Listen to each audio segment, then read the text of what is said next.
باللہ من الشیطان الرجیم بسم اللہ الرحمن الرحیم الحمد للہ رب العالمین الصلاۃ والسلام علی اشرف الانبیاء والمرسلین خاتم النبیین ابو القاسم محمد ورحمۃ للعالمین۔ میری بہت ہی محترم سامعین، سامعات، ناظرین، ناظرات، ہمارا معرفتوں کا سفر کہ جس میں ہم ہمیشہ بارگاہ آل محمد سے اس کے پلیٹ فارم کے ساتھ متمسک ہیں، اور اسی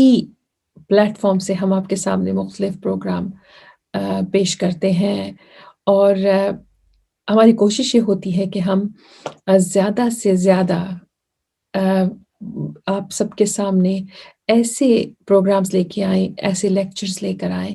کہ جس میں ہم اپنا محاسبہ کر سکیں، ہم سب مل کر اپنا محاسبہ کر سکیں اور کچھ علم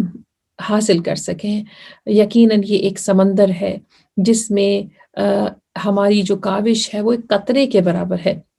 یا صحرا میں ریت کے ذرے کے برابر ہے، لیکن یقیناً جتنی بھی کوشش ہو وہ خدا کی بارگاہ میں قبول ہوتی ہے، لیکن شرط یہ ہے کہ انسان کی نیت صاف ہو، اور انسان کی ہر عمل کا دار و مدار اس کی نیت پہ ہوتا ہے۔ خدا یہی تو قرآن میں ارشاد فرماتا ہے انما الاعمال بالنیات، کہ ہر عمل کا دار و مدار اس کی نیت پر ہوتا ہے، نیتوں پر ہوتا ہے۔ تو ہماری کوشش یہی ہے کہ ہم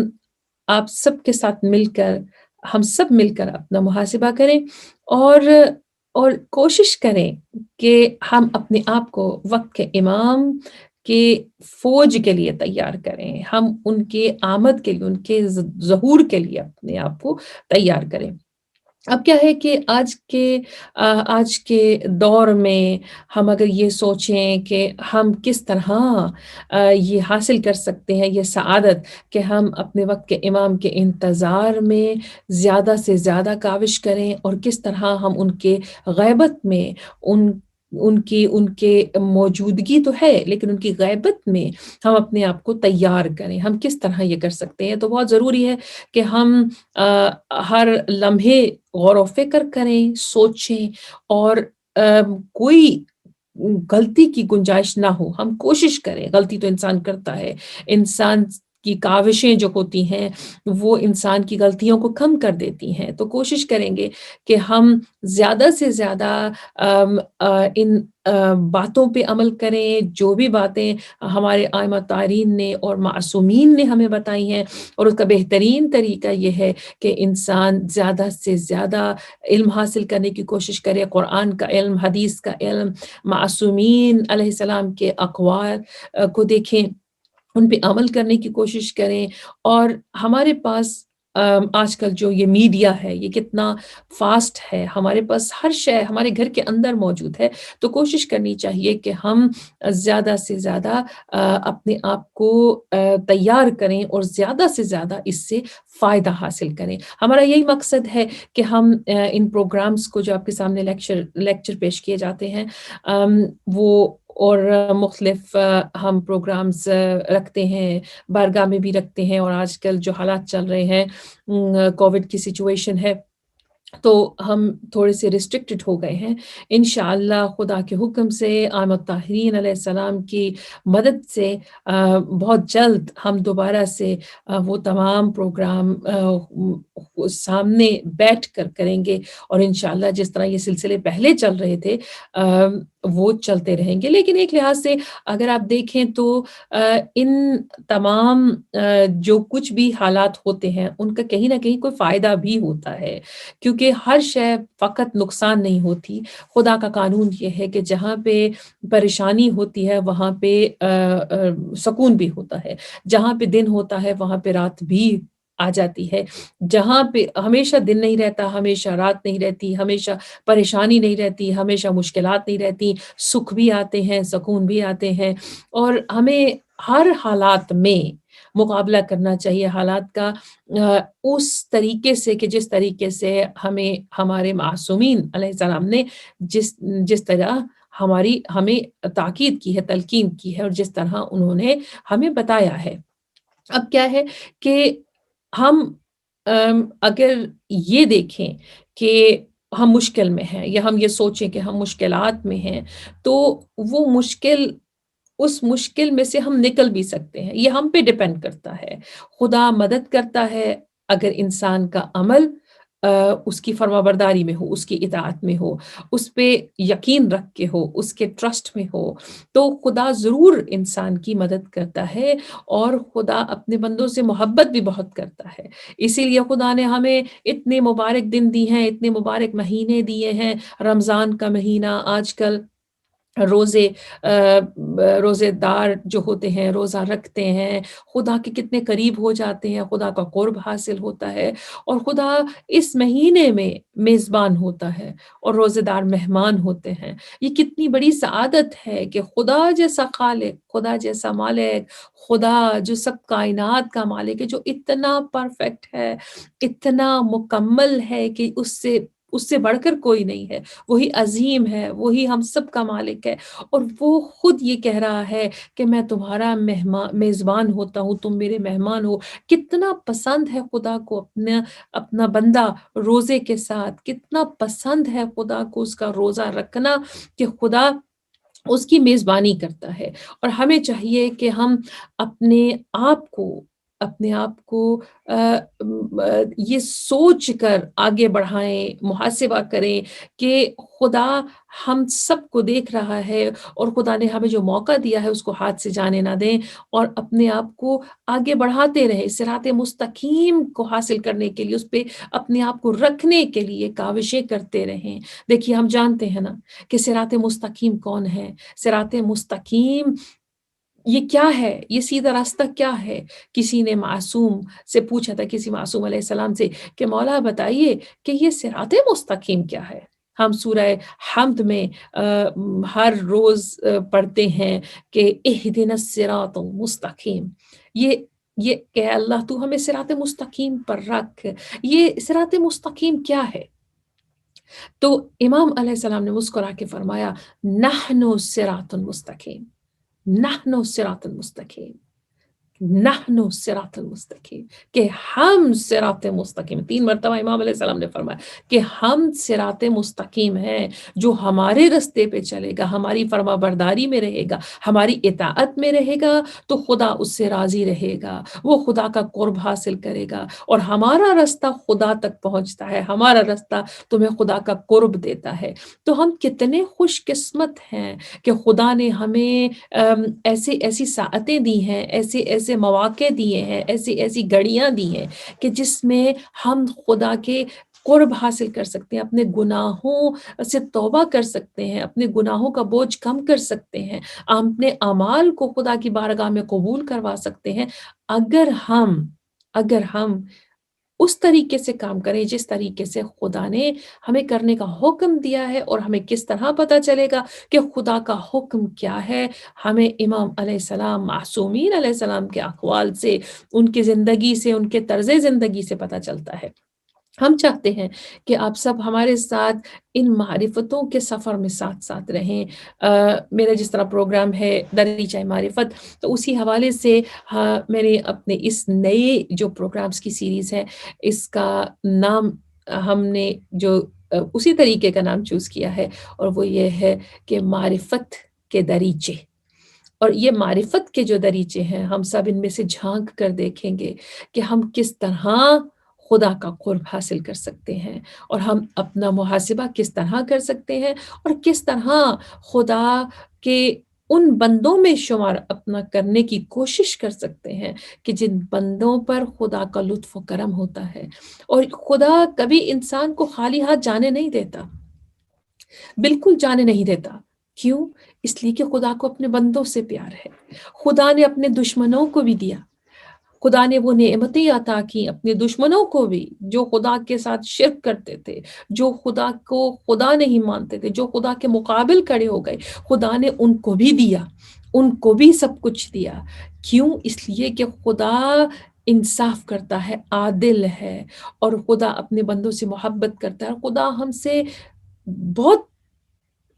کوشش کرتا ہے کہ وہ خدا ہم سے وہ لمحات نہ لے، وہ ہم سے ہماری جو استطاعت ہے، جو ہماری ہمت ہے، جو ہماری قوت ہے، اس کو سلب نہ کر لے، اس کو لے نہ لے۔ کیوں؟ اس لیے کہ خدا چاہتا ہے کہ توبہ کے دروازے کھلے ہوئے ہیں، خدا چاہتا ہے اس کا بندہ توبہ کرے، خدا چاہتا ہے کہ میرا بندہ میرے آگے جھک جائے، میری فرما برداری کرے، عاجزی کرے، تو میں اس کو دنیا اور آخرت کی دولت سے مالا مال کر دوں۔ تو ہمیں چاہیے کہ ہم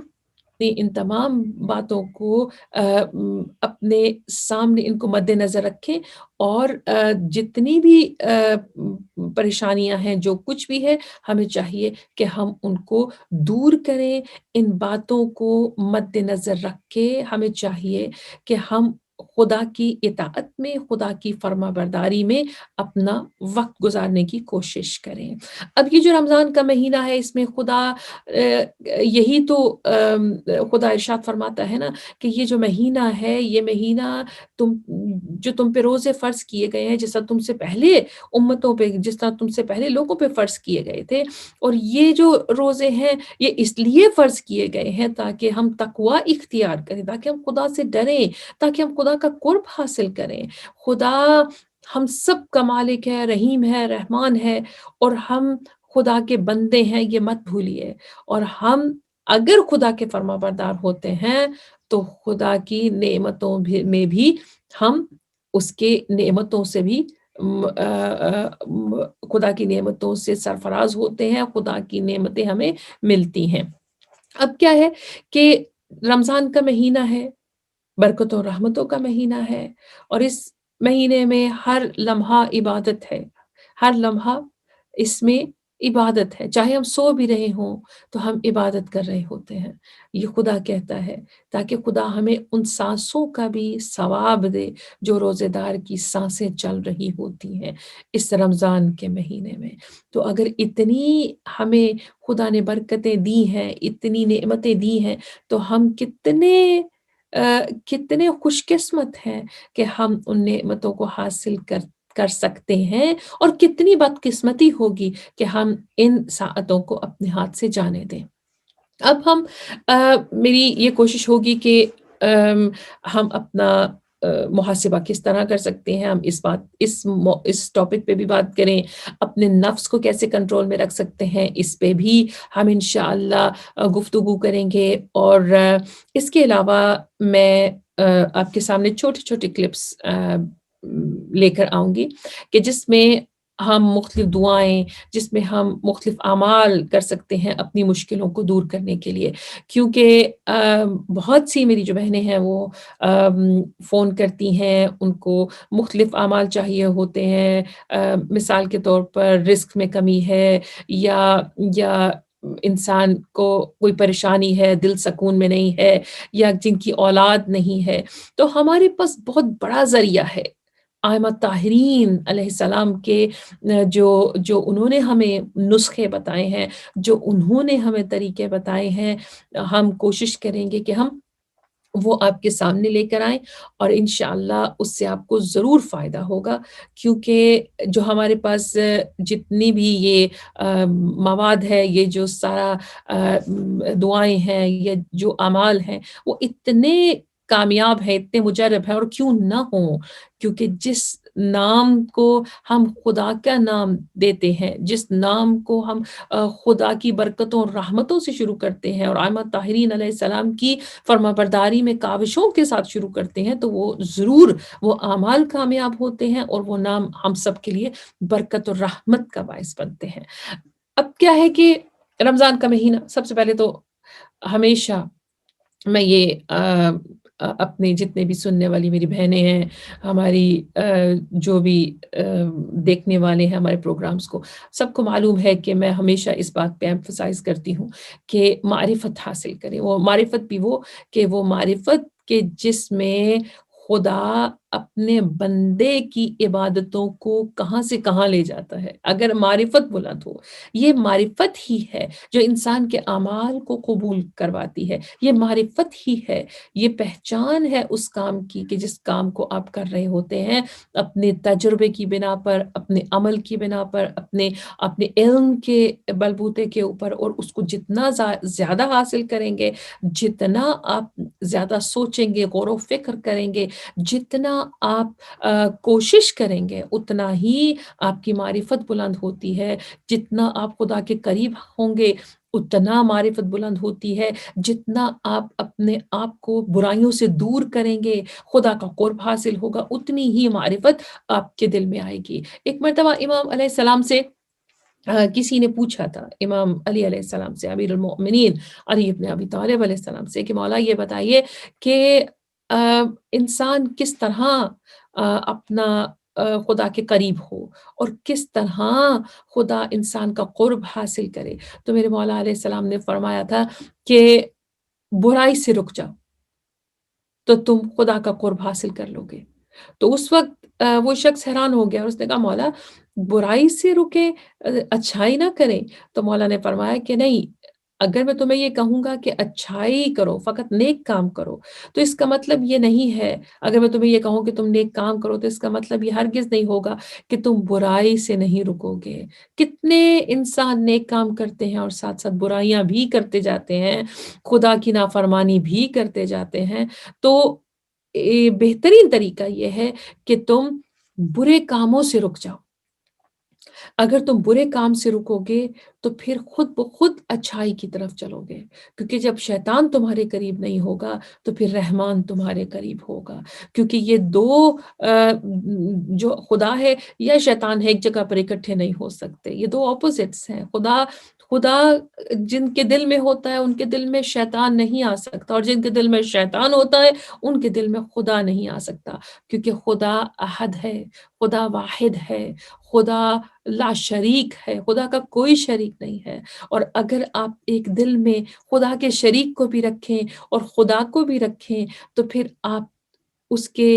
فیض سے بھرپور فائدہ نہیں اٹھا سکیں گے، کیونکہ آپ کی بیس غلط ہو جاتی ہے۔ تو خدا تک پہنچنے کے لیے، خدا کا قرب حاصل کرنے کے لیے، اپنی مشکلات کو حل کرنے کے لیے، اپنی پریشانیوں کو دور کرنے کے لیے، احمد طاہرین علیہ السلام کے رستے پر چلنے کے لیے، ان کے فرما برداری کرنے کے لیے، یہ ضروری ہے کہ ہمارے دل میں فقط ان کی محبت ہو، ہمارے دل میں رسول کی اطاعت ہو، ہمارے دل میں رسول کی محبت ہو، ہمارے دل میں رسول کی معرفت ہو، ہمارے دل میں رسول پاک صلی اللہ علیہ وآلہ وسلم کی عزت ہو، ان کی بات کو سننے کی کیپیسٹی ہو، ان کی بات کو سمجھنے کی، ان کے اقوال کو پڑھنے کی۔ یہ تمام باتیں بہت ضروری ہیں جن کے بلبوتے پر ہم آگے بڑھ سکتے ہیں۔ ایک بات ضرور ذہن میں رکھیے گا، جتنی بھی میری بہنیں ہیں اس بات کو ذہن میں رکھیے گا کہ جب ہم خدا کی اطاعت یا خدا کی فرما برداری کی بات کرتے ہیں تو اس کے لیے ضروری ہے کہ ہم خدا کے حبیب کی اطاعت کریں، خدا کے محبوب کی اطاعت کریں، کیونکہ خدا نے اس کی اطاعت میں اپنی اطاعت رکھی ہے، خدا نے اس رسول پاک صلی اللہ علیہ وآلہ وسلم کی اطاعت میں اپنی محبت کو رکھا ہے۔ خدا نے رسول پاک صلی اللہ علیہ وآلہ وسلم کی اطاعت میں اپنی محبت رکھی ہے۔ کس طرح محبت رکھی ہے کہ خدا یہی کہتا ہے نا کہ بسم اللہ الرحمن الرحیم قل ان کنتم تحبون اللہ فاتبعونی یحببکم اللہ ویغفر لکم ذنوبکم واللہ غفور الرحیم، کہ اے میرے حبیب آپ کہہ دیں ان سے کہ اگر یہ کہتے ہیں، یہ دعوے کر رہے ہیں بہت کہ ہمیں خدا سے محبت ہے، قل ان کنتم ان سے کہہ دیں ان کنتم تحبون اللہ، کہ تم اگر اللہ سے محبت کرتے ہو تو پھر اس کا کیا ہے، فاتبعونی۔ اگر تم یہ دعوے کرے ہو کہ تمہیں خدا سے محبت ہے تو پھر تمہارا کیا، یہ کیا اس کا تمہارا ٹیسٹ کیا ہے، تمہاری کیا ہے، خدا تمہیں کس طرح ٹیسٹ کرے گا کہ تم میرے حبیب کی، رسول تم کہہ دو، اے میرے حبیب آپ کہہ دو کہ میرا اتباع کریں، یعنی رسول کا اتباع کریں، تو یحببکم اللہ، یحببکم اللہ، کہ خدا تم سے محبت کرنے لگے گا، تمہارے گناہوں کو بخش دے گا، کیونکہ خدا رحیم ہے، کریم ہے، گناہ بخشنے والا ہے۔ اور آج کل کا مہینہ، آج کل جو ایام چل رہے ہیں ہمارے سامنے، کون سا مہینہ ہے؟ برکتوں کا، رحمتوں کا۔ یہ وہ مہینہ کہ جس کو خدا نے رمضان کہا ہے، رمضان المبارک۔ رمضان رامازا، رامازا کے مادے سے نکلا، اور کہتے ہیں کہ اس کا مطلب جو ہے وہ ایک مطلب یہ ہے کہ جو بارش ہوتی ہے، گرمی، شدت گرمی کے بعد، دھوپ کی تپش کے بعد جو بارش ہو، اس کو رمز کہتے ہیں، رمضا یا رمضا۔ اور ایک روایت کے مطابق ایک اس کی لغت میں ایک مطلب یہ بھی ہے کہ جب بہت گرمی اور چٹیل میدان ہوتا ہے اور پتھر ہوتے ہیں اور وہ اتنے گرم ہو جاتے ہیں، آگ کی طرح جلاتے ہیں وہ پاؤں کو، کہتے ہیں کہ اس کا مطلب یہ ہے کہ یہ جو رمضان کا مہینہ ہے یہ انسان کے گناہوں کو ایسے جلا دیتا ہے۔ اس میں جو خوبصورتی ہے نا اس لفظ کی، خدا نے جو یہ رمضان کہا ہے اس مہینے کو، یہ کیوں کہا ہے؟ کیونکہ یہ آپ کے گناہوں کو یہ مہینہ جلا دیتا ہے۔ اگر آپ چاہیں تو آپ کے گناہ جھڑ جاتے ہیں، اور یہ وہ مہینہ برکت اور رحمتوں کا ہے کہ انسان اتنی پریشانیوں کے بعد، جس طرح ایک بارش ہوتی ہے نا، آپ دیکھیں گرمی کا مہینہ ہو اور گرمی کے مہینے میں حبس ہو، گھبراہٹ ہو، گرمی ہو، اور انسان گھبرا کے بھاگ رہا ہو کہیں پہ اور پریشان ہو، اس وقت جو بارش پڑتی ہے وہ کتنا ٹھنڈک دیتی ہے، کتنا سکون دیتی ہے۔ خدا اس مہینے کو ایسے ہی کہتا ہے کہ اے میرے چاہنے والو، اے میرے ماننے والو، اے میرے فرما بردارو، اے میرے بندو، تمہارے رب کو تم سے بہت محبت ہے، وہ تمہارے لیے ایسے مہینے کو لے کر آیا ہے، ایسے مہینہ اس نے تمہارے لیے رکھا ہے کہ جس مہینے میں تم جو عمل بھی کرو گے اس کا کئی گنا زیادہ ثواب ہوگا۔ تمہاری روزہ رکھنا، تمہارے اعمال خدا کی نظر میں اتنے قبول ہوں گے، تمہارے گناہ ختم ہو جائیں گے، جھڑ جائیں گے، ایسے جیسے خزاں کے موسم میں پتے جھڑتے ہیں۔ تم پاک اور پاکیزہ ہو کے میرے سامنے آؤ گے، تم میرے سامنے جب حاضر ہوگے، جب تم خدا کے سامنے آؤ گے، تم جب نماز میں کھڑے ہوتے ہو، نماز معراج ہے نا انسان کی، مومن کی معراج ہے، تو جب تم میرے سامنے آؤ گے اور میرے سامنے آ کے جھکو گے اور میرے سامنے رکوع میں آؤ گے، قیام کرو گے، رکوع کرو گے، اور سجدے میں جب جاؤ گے، عاجزی کرو گے، روزہ رکھا ہوگا، دل سے توبہ کرو گے، تو میں تمہارے گناہوں کو بخش دوں گا۔ میں تمہارا بہت رحیم اور رحمان خدا ہوں۔ اب دیکھیں کتنی خوش قسمتی ہے ہماری کہ ہم خدا کی ان نعمتوں سے فائدہ بھرپور حاصل کر سکتے ہیں اگر ہم چاہیں تو، اگر معرفتیں بلند ہوں، اگر ہم سمجھ سکیں کہ ان کا کتنا فائدہ ہے ان دنوں کا، تو باخدا ان ساعتوں کو ہم ضائع نہیں ہونے دیں گے، ان ساعتوں کو ہم اپنے ساتھ ساتھ ان سے زیادہ فائدہ حاصل کریں گے۔ ہم جس طرح مختلف اعمال ہوتے ہیں آج کل کے یعنی دنوں میں، رمضان کے دنوں میں، اب تو تقریباً آدھا رمضان گزر گیا ہے اور بہت تھوڑا رہ گیا ہے، 14 روزے یا 13-14 دن رہ گئے ہیں ہمارے پاس۔ کوشش کریں کہ ان کو زیادہ سے زیادہ ہم ان کو ہاتھوں سے جانے نہ دیں اور ان ساعتوں کو بھرپور فائدہ اٹھائیں ان سے۔ اب کیا ہے کہ ان کے کچھ اعمال جیسے رمضان کے مہینے میں ہیں، بہت سے اعمال ہیں، آپ مفاتی میں دیکھ سکتے ہیں، بہت سی ہمارے پاس کتابیں ہیں جن میں آپ ڈھونڈ سکتے ہیں اعمال، اور بہت سے اعمال لکھے ہوئے ہیں۔ بہترین عمل اس مہینے میں کہ ہم درود بھیجیں رسول صلی اللہ علیہ وآلہ وسلم اور ان کی آل کے اوپر، اور اس مہینے میں ہم زیادہ سے زیادہ استغفار کریں۔ اور استغفار کا مطلب یہ نہیں ہے کہ ہم فقط زبان سے استغفر اللہ ربی و اتوب علیہ کہتے رہیں، ایسے نہیں، دل سے ندامت، دل سے پریشانی، دل سے پشیمانی، اپنے خدا کے سامنے ہم عاجز ہو جائیں اور دل سے ہم اپنے گناہوں کی توبہ کریں اور دل سے ہم یہ اقرار کریں، یہ عہد کریں کہ اے اللہ ہم ان گناہوں پہ اصرار نہیں کریں گے۔ یہ بہت ضروری ہے، کیونکہ اگر ہم ایسا کریں گے تو خدا ہم سے راضی نہیں ہوگا، بلکہ گناہوں کا اصرار، گناہوں کو بار بار کرنا، یہ گناہان کبیرہ میں ہے۔ جانتے ہیں گناہان کبیرہ میں ہے کہ اگر ہم گناہوں پہ اصرار کرتے رہیں۔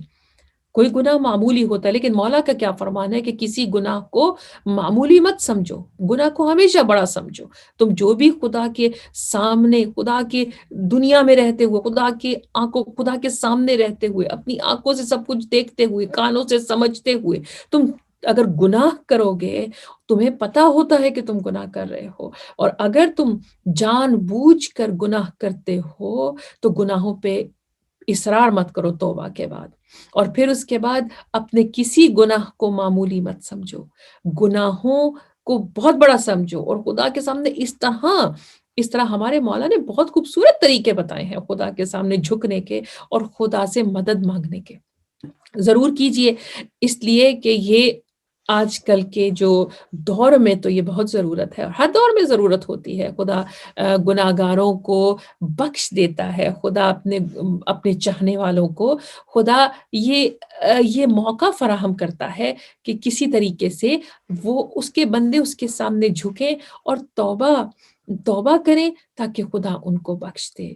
اس مہینے میں سب سے بہترین عمل ہے کہ اپنا محاسبہ کریں، استغفار کریں، اور ساتھ ساتھ خدا سے مدد مانگیں، آئمہ طاہرین سے مدد مانگیں، کیونکہ وہ موجود ہے۔ ہمارے وقت امام علیہ السلام سے مدد مانگیں، کیونکہ ہمارے مولا ہی ہیں جو ہماری مدد کرتے ہیں، ہمارے وقت کے مشکل کشا ہیں، ہمارے وقت کے حاجت روا ہیں۔ اب کیا ہے کہ آج آپ سب جانتے ہیں کہ رمضان میں جو بہترین اعمال میں سے ایک عمل یہ ہے، بہت اچھے اعمال ہیں اس میں رمضان میں، اور ان اعمال میں ایک عمل دعائے مجیر کا ہے۔ اب یہ جو دعائے مجیر ہے، یہ آپ کو آگ سے، جہنم کی آگ سے بچاتی ہے۔ رسول پاک صلی اللہ علیہ وآلہ وسلم کو جب جبرائیل امین نے آ کے یہ دعا بتائی تھی کہ اے مولا، آپ اپنے چاہنے والوں کو یہ دعا بتائیے، تعلیم فرمائیے، کیونکہ خدا کہتا ہے کہ یہ دعا اگر رمضان میں پڑھی جائے، ویسے تو آپ اس کو، ابھی میں آپ کو اس کا ایک عمل بتاؤں گی، آپ دعا کو، اس دعائے مجیر کو زیادہ سے زیادہ پڑھنے کی کوشش کیا کریں، اور فقط رمضان میں نہیں، رمضان کے مہینے میں تو اس کی تاکید ہے کہ آپ رمضان میں ضرور اس کو پڑھیں، کیونکہ رمضان کے مہینے میں یہ جو دعا کا پڑھنا ہے یہ بہت برکت اور رحمت کا باعث ہے، اور آپ کے جو اعمال ہیں ان میں قبولیت کا باعث ہے،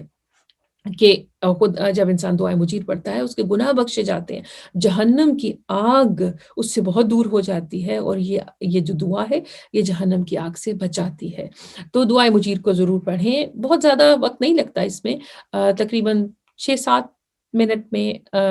آپ کے، یا بہت ہوا تو 10 منٹ میں آپ اس دعا کو پڑھ سکتے ہیں۔ اب اس کا ایک عمل ہے جو بہت بہترین عمل، کہ وہ میں نے جس کو بتایا ہے ان کو اس سے بہت فائدہ ہوا ہے۔ دعائے مجیر کو آپ نے بہت مختلف طریقوں سے، اس عمل کو آپ مختلف مقاصد کے لیے کر سکتے ہیں۔ آج کل ہمیں اکثر میری بہنیں فون کرتی ہیں کہ ہمیں نظر بد کہیں تو ہمیں نظر بد تو نہیں ہے، یا کسی آسیب کا اثر، یا کسی تعویذ کا اثر۔ یہ بات یاد رکھیے، ہمیشہ اس بات کو ذہن میں رکھیے گا کہ شیطان کے پاس قوت ہے، کیونکہ خدا نے اس کو یہ طاقت دی ہے، جو اس نے عبادتیں کی ہیں، جو اس نے خدا کی عبادتوں میں وقت گزارا ہے، خدا کتنے ہزار برس اس نے عبادت کی، اور خدا نے اس کے کہنے پہ اس نے ڈیمانڈ کی کہ اللہ تو مجھے، جب میں نے سجدہ نہیں کیا، میں تیرا فرما بردار تھا اس سے پہلے، میں اس لیے تیرا سجدہ نہیں کرنا میں آدم کا سجدہ نہیں کرنا چاہتا تھا، کیونکہ تو نے مجھے آگ سے بنایا ہے، اس کو مٹی سے بنایا ہے، اور میں تیری فرما برداری میں رہا ہوں، تو تو مجھے اس کا کیا صلہ دے گا؟ تو خدا نے کہا تھا کہ تو نے میری فرمانبرداری نہیں کی، مجھے تیری عبادتیں نہیں چاہیے، مجھے تیری فرمانبرداری چاہیے۔ اور اگر میں نے تجھے کہا تھا کہ تو میرے بنائے ہوئے کے آگے جھک جا تو تم کیوں نہیں جھکے؟ تو اس وقت اس شیطان نے کہا تھا کہ میں ایسا نہیں کر سکتا، کیونکہ تکبر آ گیا نا اس میں۔ تو پھر کیا ہوا کہ خدا نے کہا تو ابلیس ہو گیا، تو خدا کی رحمتوں سے محروم ہو گیا، اب تجھ پہ میری رحمت نہیں آئے گی۔ تو اس نے جب وہ مقابل آ گیا خدا کے، وہ دشمن بن گیا، تو اس نے کیا کہا کہ میری عبادتوں کا کیا ہوگا جو میں نے تیرے لیے کی ہے؟ تو عادل ہے، اے اللہ تو عادل ہے، تو مجھے کیا دے گا؟ تو اس وقت خدا نے، معصوم فرماتے ہیں کہ خدا نے کہا تھا کہ تو کیا مانگتا ہے؟ مانگ، جو تو مانگے گا تجھے میں دوں گا۔ تو اس وقت شیطان نے کیا کہا تھا کہ اس نے بہت سی لسٹ ہے، ایک بہت بڑی ڈیمانڈ کی تھی کہ اسے بہت لمبی زندگی چاہیے، اور اسے اتنی قوت چاہیے کہ وہ لوگوں کی نسلوں کو خراب کر دے، انسان کے خون میں شامل ہو جائے، اگر انسان کا ایک بچہ ہو تو اس کے 10 ہوں، اور ایسی بہت سی جو اس نے شرائط رکھی تھی، اور خدا نے ان تمام باتوں کو پورا کیا، اور اس کو دی، یہ قوت دی۔ کیوں؟ اس لیے کہ خدا کے عدل کا تقاضا تھا کہ اگر اس نے اس کی عبادت کی ہے تو شیطان نے، تو پھر خدا کہ یہ عدل کا تقاضا تھا کہ وہ جو مانگے اس کو دے۔ اور لیکن اب یہ ذہن میں رکھیے کہ جو خدا اپنے دشمن سے عادل ہے، دشمن سے بھی عدل کرتا ہے، تو وہ اپنے دوست سے کتنی محبت اور عدل کرے گا۔ آپ خود اس بات کو ذہن میں رکھیں۔ اور شیطان کو خدا نے قوت دی ہے، لیکن شیطان کی قوت خدا کے راہبر کی قوت کے مقابلے میں کچھ نہیں ہے، کیونکہ خدا نے جس طرح، وہ دشمن ہے، اور جب خدا اپنے دوست کو طاقت دیتا ہے تو وہ کہیں زیادہ ہوتی ہے، وہ بہت زیادہ ہوتی ہے، کتنے گناہ زیادہ ہوتی ہے، ہزارہ گناہ زیادہ ہوتی ہے، کیونکہ وہ خدا کا دوست ہوتا ہے جس کو خدا دیتا ہے۔ اور جو خدا کے ہادی ہوں، بنائے ہوئے ہادی، جو ہم سب کے رہبر ہوں، ہمارے ائمہ طاہرین معصومین ہیں، انبیاء گزرے، اور اس کے بعد رسول پاک صلی اللہ علیہ وآلہ وسلم سید المرسلین، خاتم النبیین، اور پھر ان کے بعد رسول پاک صلی اللہ علیہ وآلہ وسلم کی جو نسل میں جو یہ ان کی امامت آ گئی، تو یہ تمام جو یہ سلسلے ہیں، خدا نے ان کو بہت قوت دی ہے۔ تو آپ اس بات میں یقین رکھیں کہ جب آپ امام علیہ السلام سے مانگتے ہیں تو ان کو وسیلہ بناتے ہیں، تو آپ کی مدد ہوتی ہے۔ اب کیا ہے کہ جب دعائے مجیر کا ہو تو شیطان جو ہے وہ جتنا بھی ایکٹیو ہو، جتنا بھی شیطانی قوت رکھتا ہو، چاہے آپ کو یہ ہو کہ نظر ہے، یا آپ کو یہ پریشانی ہو کہ کوئی تعویذ ہے، یا کوئی آسیب کا اثر ہے، تو ایسا آپ اس یقین میں رہیں کہ جو خدا کے ماننے والے ہوتے ہیں، جو امام کے ماننے والے ہوتے ہیں، یہ چیزیں ان کو پریشان نہیں کرتی، اگر آپ یقین کے ساتھ کریں۔ اب دعائے مجیر جو ہے، یہ ایک ایسا عمل ہے کہ جو انسان کو بہت فائدہ دیتا ہے۔ اس کا طریقہ یہ ہے، اور انشاءاللہ میں علیحدہ سے ایک سیگمنٹ کے طور پر بھی اس کو بنا کر آپ کے سامنے چھوٹے چھوٹے 5-10 منٹ کے ایک عمل کا طریقہ آپ کو ضرور بتاتی رہوں گی۔ آپ نے یہ کرنا ہے کہ اول اور آخر درود کے ساتھ یا تو آپ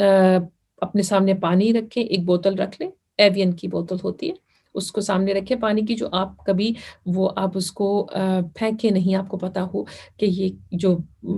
پانی ہے یہ دعائے مجیر کا دم کیا ہوا ہے۔ اب کیا کرنا ہے آپ نے کہ اس میں اول اور آخر درود پڑھنا ہے، اور لیکن جب بھی کوئی عمل کریں آپ کوشش کریں کہ آپ 2 رکعت نماز ہدیہ پیش کریں چہاردہ معصومین علیہ السلام کو، رسول پاک صلی اللہ علیہ وآلہ وسلم کو، اور اس کے بعد آپ ایک تسبیح بی بی زہرا سلام اللہ علیہا کی پڑھیں، اور پھر آپ یہ نیت کریں، آپ یہ دعا کریں، سب سے پہلے نیت کریں اور یہ کہیں، بلائیں اپنے وقت کے امام کو، سلام کریں اور کہیں کہ مولا ہم یہ عمل کرنے لگے ہیں، اور اس کی یہ وجوہات ہیں، ہم اس چیز سے بچنے کے لیے کرنا چاہتے ہیں، ہماری مدد فرمائیں، اور رسول خدا صلی اللہ علیہ وآلہ وسلم سے مدد مانگیں، انشاءاللہ ضرور مدد ہوگی۔ اور اس کے بعد پھر آپ نے کیا کرنا ہے کہ پانی کو سامنے رکھنا ہے، اول اور آخر درود 11 مرتبہ۔ اب اس کا سیکوینس ایسے ہوگا کہ 11 مرتبہ آپ درود پڑھیے اور ساتھ ساتھ پانی پہ پھونکتے رہیں۔ اس کے بعد آپ نے کیا کرنا ہے کہ 4 کل پڑھنے ہیں، ایک ایک مرتبہ قل هو اللہ احد، ایک مرتبہ سورہ کافرون، سورہ ناس، سورہ فلق، ایک ایک مرتبہ پڑھ کے 4 کل پڑھ کے پھر آپ نے آیت الکرسی پڑھنی ہے۔ آیت الکرسی پڑھنے کے بعد پھر آپ نے دعائے مجیر پڑھنی ہے، اور یہ مت بھولیے گا کہ آپ نے درمیان میں پانی کے اوپر دم کرتے رہنا ہے، اور کوشش کریں کہ اس دوران میں کسی سے بات نہ کریں، کوشش کریں کہ تنہائی میں بیٹھ کے پورے خضوع و خشوع کے ساتھ، معرفت کے ساتھ اپنے دل کو پورے طریقے سے اس میں لگا کے اس کے بعد آپ پڑھنا شروع کریں۔ جب آپ دعائے مجیر پڑھ لیں گے تو دعائے مجیر کے بعد دوبارہ سے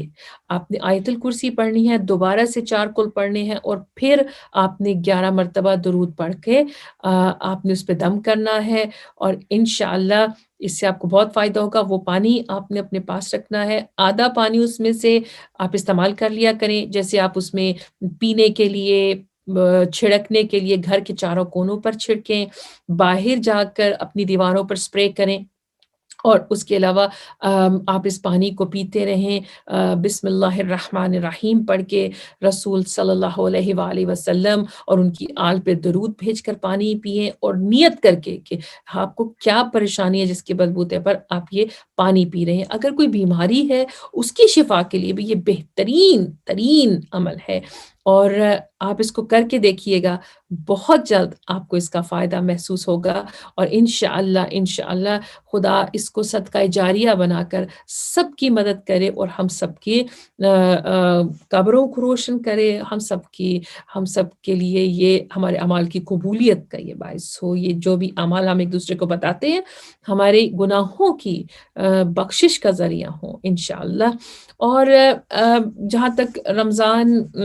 کا تعلق ہے، رمضان کا مہینہ ہے، اس مہینے میں کوشش کریں کہ زیادہ سے زیادہ عبادت کریں۔ اب کچھ منٹ آپ کے لوں گی، اور اس کے بعد انشاءاللہ ہم اگلے پروگرام میں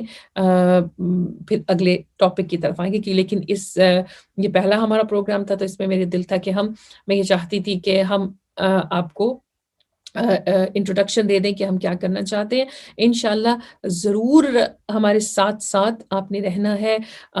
نئی اپڈیٹ ہم آپ کو بھیجتے رہیں گے آپ کے پروگرامز کی، اور انشاءاللہ آپ کوشش کریں گے کہ ہم ہر روز ایک نیا پروگرام، ایک نیا لیکچر، ایک نئی بات، ایک نیا علم کا کوئی باب آپ کے سامنے بیان کریں، تاکہ اس سے ہم سب کو فائدہ ہو۔ اور اگر آپ کو کچھ ڈسکس کرنا ہو تو آپ ضرور ہمیں پرائیویٹلی ہمیں لکھ سکتے ہیں۔ انشاءاللہ کوئی پریشانی ہو تو ضرور ہم آپ سے ریکویسٹ کریں گے کہ کوئی پریشانی ہے، کوئی ٹینشن ہے تو ضرور بتائیے گا، ہم کوشش کریں گے کہ ہم آپ کو پرائیویٹلی ہم آپ کی مشکل کو آسان کر دیں، اور آپ کو کوئی ایسا عمل بتائیں امام علیہ السلام کی احادیث کی روشنی میں یا ان کی مدد سے کہ آپ کی مشکل آسان ہو جائے۔ یہ مت بھولیے کہ خدا نے ایک مومن کے ہاتھ میں، ایک علی کے چاہنے والے کے ہاتھ میں، امام علیہ السلام کے، رسول خدا صلی اللہ علیہ وآلہ وسلم کے چاہنے والوں کے ہاتھ میں پوری کائنات دی ہوئی ہے۔ ہم اگر سمجھ جائیں یہ بات تو ہمارے لیے کوئی مشکل نہیں رہتی۔ اس بات کو ذہن میں رکھیے گا کہ انسان اگر چاہے تو وہ چھوٹی سی چیز کو بڑا کر دیتا ہے، اور اگر انسان چاہے تو بہت بڑی چیز جو ہوتی ہے وہ چھوٹی ہو جاتی ہے۔ انسان کو خدا نے اشرف المخلوقات بنایا ہے، تو اپنے آپ کو سمجھیں، اپنی معرفت حاصل کریں۔ من عرف نفسہ فقد عرف ربہ، جس نے اپنے نفس کو پہچان لیا اس نے اپنے رب کو پہچان لیا۔ تو یہ ذہن میں رکھیے گا کہ اپنے رب کو پہچاننے کا طریقہ یہ ہے، اپنے آپ کو پہچانیں۔ آپ کو پتہ چل جائے گا، کہیں دوڑنے کی ضرورت نہیں، کہیں بھاگنے کی ضرورت نہیں، کہیں ڈھونڈنے کی ضرورت نہیں ہے رب کو۔ آپ کا رب آپ کے دل کے اندر ہے، آپ کا رب آپ کے اندر ہے۔ اگر آپ اپنے رب کو ڈھونڈنا چاہتے ہیں تو اپنے دل کو ڈھونڈیں، دل میں ڈھونڈیں، دل کی گہرائیوں میں خدا کو تلاش کریں۔ آپ کا خدا، آپ کا رب آپ کو مل جائے گا، لیکن شرط یہ ہے کہ اس رب کو ڈھونڈنے کے لیے آپ کی فوکس ٹھیک ہونا چاہیے، آپ کا کام ٹھیک ہونا چاہیے، آپ کی نیت ٹھیک ہونی چاہیے، آپ کی محبت، آپ کی لگن ٹھیک ہونی چاہیے، آپ کا طریقہ ٹھیک ہونا چاہیے اس میں، اور خدا سے مدد مانگیں، خدا سے مدد مانگیں تاکہ خدا ہم سب کی مدد فرمائے اور ہمیں ائمہ طاہرین علیہ السلام کے رستے پر رکھے، کیونکہ یہی رستہ ہمیں خدا تک لے کر جاتا ہے۔ انشاءاللہ ہم آپ کے سامنے دوبارہ اگلے پروگرام میں حاضر ہوں گے، اور نئی بات کے ساتھ، نئے باب کے ساتھ، نئی محاسبہ کرنے کے طریقوں کے ساتھ انشاءاللہ۔ اور آپ ہمیں بھی دعاؤں میں یاد رکھیے گا، اور ایک بات مت بھولیے گا کہ آپ ہمارے پروگرام کو، ہمارے چینل کو ضرور سبسکرائب کریں اور اپنے لائک ضرور کریں، تاکہ ہم زیادہ سے زیادہ آپ کے سامنے اچھے پروگرامز لے کر آتے رہیں۔ بہت شکریہ، والسلام علیکم ورحمۃ اللہ وبرکاتہ۔